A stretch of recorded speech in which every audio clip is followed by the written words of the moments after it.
পৃথিবীতে সবচেয়ে সস্তা জিনিস কি জানেন? একজন মধ্যবিত্ত বাবার ত্যাগ। গ্রামের শেষ সম্বলটুকু বিক্রি করে এক বাবা ছেলেকে ঢাকায় মেডিকেলে পড়াচ্ছিলেন।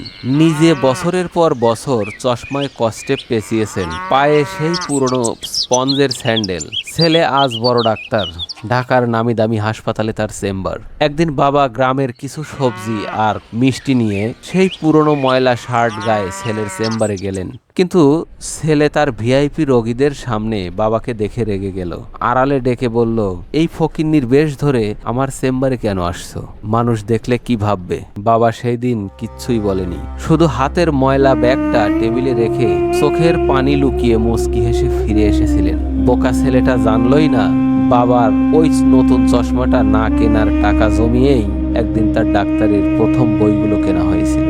আপনার পরিচিত এমন কোনো অকৃতজ্ঞ সন্তান আছে কি? থাকলে কমেন্টে জানান। কারণ পৃথিবীতে সবচেয়ে সস্তা জিনিস কি জানেন?